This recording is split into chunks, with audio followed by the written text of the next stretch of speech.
సమ్మక్క సారలమ్మ గద్దెల మీదకి కూడా ఇప్పటికే సారలమ్మ జంపన్న వాగు దాటి వెళ్తున్నటువంటి క్రమంలో 4 కిలోమీటర్ల దూరం నుండి సారలమ్మ కూడా అక్కడి నుండి వచ్చింది. ఇక్కడ కన్యాపల్లి నుండి సారలమ్మ వచ్చినటువంటి ఘట్టం ఆవిష్కృతమవుతుంది. గోవిందరాజు కూడా మనం చూస్తున్నాము.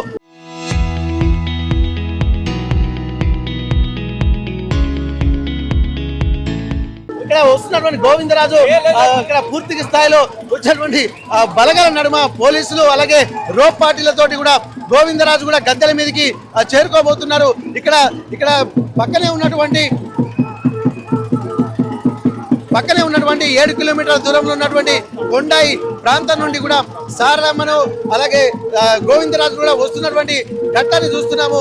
గోవిందరాజు గద్దెల మీద ఆవిష్కృతం చేసిన తర్వాత ఈ రోజు మరి కాసేపట్లో కూడా ఇక్కడ పగిడిద్దరాజు కూడా రాబోతున్నారు. ఇక్కడ కొమ్ము బూరలతోటి డప్పు చప్పులతోటి ఒక రోపాటిల నడుమ కొండాయి నుండి గోవిందరాజు తీసుకొస్తున్నటువంటి విజువల్స్ మనం చూస్తున్నాము. ఒక్కరొక్కరుగా ఇక్కడ ఈ రోజు గద్దెల మీద కొలువు తీరబోతున్నారు.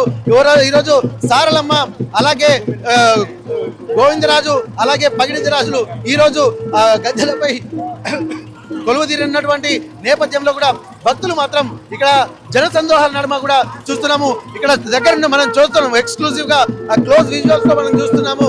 ఇక్కడ గోవిందరాజును ఒక లాంఛనాల నడుమ ప్రభుత్వ లాంఛనాల నడుమ రోప్ పార్టీలు ఒక ఎలాంటి ఇబ్బందులు కలగకుండా ఓ సిస్టమేటిక్ గా తీసుకొస్తున్నటువంటి పరిస్థితి ఆ కొమ్ము బూరలు కూడా విజువల్స్ మనం చూస్తున్నాము. ఇక్కడ ఇవే సాంప్రదాయ నృత్యాలతోటి సాంప్రదాయ వాయిద్యాలతోటి కూడా వారు తీసుకొస్తున్నటువంటి విజువల్స్ అయితే మనం చూస్తున్నాము. ఇక్కడ ఎక్కడ చూసినా కానీ మేళరం అంతా ఒక జనసంద్రంగా మారింది. ఇక్కడ జనాలు మాత్రం విపరీతమైనటువంటి శ్రద్ధా భక్తులతోటి ఇక్కడ వస్తున్నారు. ఎక్కడ కాంప్రమైజ్ అయితే కావట్లేదు. స్వామి వార్లను అలాగే గోవిందరాజు పగిడిద్దరాజుతో పాటు ఇక్కడ సారలమ్మను దర్శించుకోవడానికి కూడా వస్తున్నారు. ఒక్కసారి మనం చూడొచ్చు ఇక్కడ భక్తులు మాత్రం దూర ప్రాంతాల నుండి గోవిందరాజు వస్తుంటే ఎలాంటి విధానాలతోటి చెప్తున్నటువంటి పరిస్థితి ఒక్కసారి మనం చూడొచ్చు. భక్తజన సందోహం మాత్రం ఇక్కడ పెరుగుతున్నటువంటి పరిస్థితి. మొత్తం భక్తులు కూడా తండోపతండాలుగా తరలి వస్తున్నారు. ఎక్కడ సమ్మక్క సారలమ్మ అలాగే గోవిందరాజు పగిడిద్దరాజు నడుమ కూడా ఎట్లా ఉన్నారు చూద్దాం ఒక్కసారి. ఎట్లా అనిపిస్తుందమ్మా? ఎట్లా అనిపిస్తుంది వాతావరణం అంతా? చాలా చక్కగా అనిపిస్తుంది, బాగా అనిపిస్తుంది. ఇప్పటి వరకు అమ్మవారు అందరి మా కష్టలందరికీ పిల్ల పాపలు చల్లంగా చూసి ఇప్పటి వరకు ప్రస్తుతానికి అయితే ఇక్కడ చూడొచ్చు భక్తులు కూడా ఎంతో సమ్మక్కను సారలమ్మను గోవిందరాజును పగిడిద్దరాజును కూడా తీసుకెళ్తున్నటువంటి విజువల్స్ అయితే మనం చూస్తున్నాము. మొత్తానికి ఇక్కడ చూడొచ్చు ఇక భక్తులు కూడా తండోపతండాలుగా తరలి వస్తున్నారు. అమ్మవార్లను చూడటానికి ఇప్పటికే సమ్మక్క సారలమ్మను తీసుకెళ్ళడానికి కూడా భక్తులు కూడా వేచి చూస్తున్న నేపథ్యంలో ముఖ్యంగా ఇక్కడ ఆదివాసీ గిరిజన తుడుందెబ్బ ఆధ్వర్యంలో కూడా ఎంతో మంది ఇక్కడ రోప్ పార్టీలతో పాటు ఎవరిని మధ్యలోకి రానియకుండా ఉంటున్నటువంటి పరిస్థితి. భక్తులందరూ కూడా సెల్ఫీలతో తమ బంధాలు సెల్ఫీలతో మాత్రం బంధిస్తున్నటువంటి పరిస్థితి. ఇప్పటి వరకు సారలమ్మ ఇదే రాజులోకి వెళ్ళిపోయింది. ఆ వెనుకే గోవిందరాజు కూడా వస్తున్నటువంటి విజువల్స్ మనం చూస్తున్నాము. మొత్తానికి ఎక్కడ చూసినా కానీ భక్తజన సందోహం నడుమ ఇప్పటి వరకు మనం చూస్తున్నాము. అమ్మవారిని చూడడం కోసం అలాగే అక్కడ స్వామి వారిని కూడా దర్శనం చేసుకోవడం కోసం ఎంతో మంది భక్తులు మాత్రం వేలాదిగా లక్షలాదిగా తరలి వస్తున్నటువంటి విజువల్స్ మనం చూస్తున్నాము. మరి కాసేపట్లో కూడా ఇక్కడ ఉన్నటువంటి నేపథ్యంలో భక్తులు కూడా ఎంతో సంతోషంతో ఎదురు చూస్తున్నారు. ఇక్కడ అద్భుతమైనటువంటి ఘట్టాన్ని ఆవిష్కృతం కావడం కోసం ఇందులో చూస్తున్నారు. ఒక్కసారి ఎక్కడ చూస్తున్నారు మీరంతా? అంతా కొండాయూరేనా? కొండాయి గోవిందరాజు ఉదాహరణ తీసుకుని అంతా మనకు తుడుందెబ్బ టీం అంతా తుడుంబలే పక్క పెట్టు మేము పూజారం తీసుకొస్తాం. ప్రధాన పూజారులు మీరేనా? Okay okay. ఇప్పుడు 7 కిలోమీటర్ల నుంచి వస్తున్నారు కదా? 12 కిలోమీటర్లు కొండాయి 12 కిలోమీటర్లు. ఇప్పుడు ఈ రోజు అమ్మవారు ఆవిష్కృత సారలమ్మ వచ్చింది. సారలమ్మ తర్వాత ఇప్పుడు గోవిందరాజు వస్తున్నారు. ఆ తర్వాత ఇప్పుడు ఈ రోజు నుండి ఎట్లా ఉండబోతున్నాయి? ఇప్పుడు గోవిందరాజు పూజ ఎట్లా చేస్తారు? గుడికాడికి పోయినాక దాని తర్వాత దాని అవి ఏరుంటాం మనం చెప్పలేము. పూజారులు కూడా ఇక్కడ మనం చూడొచ్చు. ఎట్లా ఉందన్న ఈ వాతావరణం చూస్తారు? ఎక్కడి నుంచో మేడారంకి వస్తున్నారు. మీకు ఎట్లా అనిపిస్తుంది ఈ వాతావరణం? కొండాయి నుంచి వస్తున్నాము గోవిందరాజుని తీసుకొని. ఎంత దూరం ఉంటుంది కొండ? ఎన్ని కిలోమీటర్?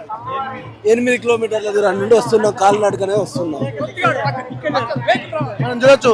ఒక్కసారి కనుక భక్తులు మాత్రం అక్కడ దాదాపు 12 కిలోమీటర్ల దూరం అని చెప్పి అంటున్నారు కూడా. వచ్చేటువంటి భక్తులు మాత్రం గోవిందరాజు కూడా సాధారణంగా వేలాది మంది భక్తుల నడుమ ఇక్కడ ఇక్కడ లక్షలాది మంది భక్తులు కూడా వస్తున్నటువంటి విజువల్స్ అయితే మనం చూస్తున్నాము. ఇక్కడ స్వామి వారిని దర్శించుకోవడానికి ఎంతో ఒక అద్భుతమైనటువంటి వాతావరణం మనకు కనిపిస్తుంది. ఇక్కడ రోపాటిల నడుమ కూడా భక్తులు కూడా ఒక ఉత్సాహపూరితమైనటువంటి వాతావరణం అయితే మనకు కనిపిస్తుంది.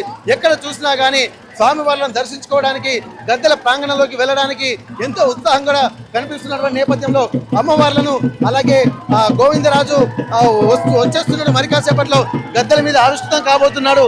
ఆ తర్వాత ఇక్కడ మరి కాసేపట్లో కూడా పగిడిత రాజు కూడా గద్దెల మీదకి రాబోతున్నటువంటి నేపథ్యంలో మొత్తానికి ఈ రోజు మాత్రం సారలమ్మ అలాగే గోవిందరాజు పగిడిత రాజులు కూడా ఇక్కడ రాబోతున్నటువంటి పరిస్థితి. మరి కాసేపట్లో ముగ్గురు కూడా గద్దెల మీద కొలువు తీరుతున్నటువంటి నేపథ్యంలో రేపు సమ్మక్క వస్తుంది. సమ్మక్క వచ్చిన తర్వాత ఇక్కడ అద్భుతమైనటువంటి వాతావరణానికి తెరతీస్తున్నటువంటి నేపథ్యంలో ఎక్కడ చూసినా కానీ ఇక్కడ ఒకసారి మనం మాట్లాడేటువంటి ప్రయత్నం చేద్దాం. గిరిజన పూజారులు కూడా ఉన్నటువంటి నేపథ్యంలో ఒక్కసారి మనం మాట్లాడేటువంటి ప్రయత్నం చేద్దాం. అన్న చాలా ఒక ఎట్లుందన్న గోవిందరాజు తీసుకొస్తున్న ఒక మంచి అట్టహాసంగా ఉంది. ఎక్కడ చాలా హ్యాపీగా ఉంది.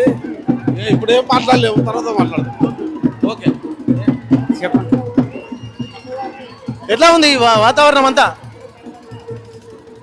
బుధవారం రోజు గోవిందరాజుల దేవుడు పగిడితరాజు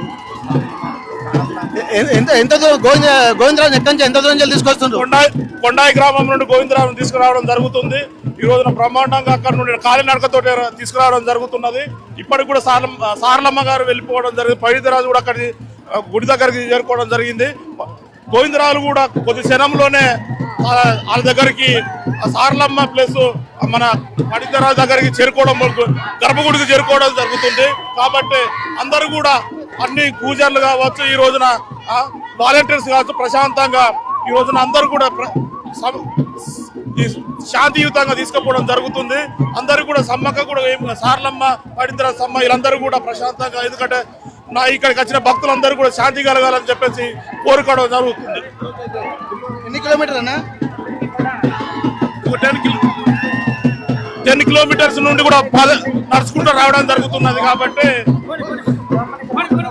నడుచుకుంటూ రావడం జరుగుతున్నది. కొండాయి నుండి ఒక 12 కిలోమీటర్ల దూరం నుండి కూడా నడుచుకుంటూ రావడం గోవిందరాజును తీసుకురావడం జరుగుతున్నది. అయితే ఇక్కడ కొండాయి నుండి గోవిందరాజును కూడా ఒక భక్తి పారవశ్యంతో తీసుకొస్తున్నటువంటి నేపథ్యంలో ఇక్కడ గోవిందరాజుకి ఎట్లాంటి పూజలు చేస్తారన్న? అక్కడ ఎట్లాంటి పూజలు చేస్తారు గోవిందరాజుకు? మేము ఒంటిపొత్తులు ఉండి వారం రోజులుగా చేసుకొని తీసుకొని వస్తున్నాము. ఇప్పుడు నేను గోవిందరాజు పూజారిని. ఇవాళ మేము ఇప్పుడు సారలమ్మ కలుపుకొని మేము ఇక్కడికి రాగలుగుతాం. అయితే ఇప్పుడు మేడారం గుడిలో మేము అందరం కలుసుకొని మళ్ళీ గద్దెలకు రాగలుగుతాం. మేము గోవిందరాజు పూజలను ఇప్పుడు అందరు భక్తి క్షేత్రంతో అందరూ రావడం జరుగుతుంది. అయితే ఇప్పుడున్న పరిస్థితుల్లో బాగా ట్రాఫిక్ వల్ల కొంచెం ఆలస్యం కావడం జరిగింది. ఇప్పుడు మేము గద్దెకు పోయి అందరు సమ్మక్క సారలమ్మ అందరూ కలిసి పగిడితరాజుతో కలిసి మేము ఒక అర్ధ గంట లోపల మేము అందరం కలుసుకొని మళ్ళీ గద్దెలు రావడం జరుగుతుంది. Okay, thank you. మనం చూడొచ్చు ఈ విధంగా ఎంతో అద్భుతమైన ఘట్టం. ఎందుకంటే గోవిందరాజుకి ఎట్లాంటి పూజలు చేస్తూ ఉంటారు, అలాగే ఆ పగిడితరాజు కూడా ఇప్పటికే గద్దెల వరకు చేరుకున్నాడు. ఆ తర్వాత సమ్మక్క రేపు వస్తుంది, సారలమ్మ ఈ రోజు గద్దెలకు వస్తుంది. అంటే మొదటి రోజు బుధవారం రోజు మాత్రం సారలమ్మ అలాగే గోవిందరాజు పగిడితరాజులు కూడా గద్దెల మీదకి చేరుకునేటువంటి మహాఘట్టం ఆవిష్కృతం కాబోతుంది. ఇప్పటికే సారలమ్మ గద్దెల ప్రాంగణానికి చేరుకున్నారు. ఆ తర్వాత సమ్మక్క గోవిందరాజు కూడా ఇప్పుడు ప్రస్తుతం చేరుకుంటున్నారు. ఇప్పటికే పగిడితరాజు కూడా గద్దెలపైకి చేరుకున్నారని చెప్పి సమాచారం అందుతుంది. మొత్తానికి ఈ రోజు మాత్రం ముగ్గురు అంటే సారలమ్మ, గోవిందరాజు, పగిడితరాజు కూడా గద్దెల మీద ఆవిష్కృతమైన తర్వాత రేపు మహా అట్టహాసమైనటువంటి కార్యక్రమం ప్రారంభం కాబోతుంది. సమ్మక్క గద్దెల మీదకి వచ్చిన తర్వాత అది ఇప్పటి వరకు ఎక్కడ లేని నా భూతో నా భవిష్యత్ అన్నటువంటి ఒక వాతావరణం అయితే మనకు కనిపించబోతుంది. ఏదేమైనప్పటికీ కూడా ఇంతటి మహాఘట్టం తెలంగాణ రాష్ట్రానికి ఒక తలమానికంగా కాబోతుంది. దినదిన ప్రవర్ధమానమయ్యే ఈ మేడారం జాతర రాబోయే రోజుల్లో మరింత ముందుకు అభివృద్ధి ప్రదంగా వెళ్ళేటువంటి అవకాశాలు అయితే స్పష్టంగా కనిపిస్తున్నాయి. ఏదేమైనప్పటికీ కూడా ఇంతటి అద్భుతమైనటువంటి ఘట్టాన్ని చూడడానికి కూడా భక్తులు తండోపతండాలుగా తరలి వస్తున్నటువంటి పరిస్థితి. మేడారం నుండి camera Vamshitha Venkataratnam, RTV Warangal. Local to global news at your fingertips. మీ చేతిలో ఒక ఆయుధం. Download raw TV app.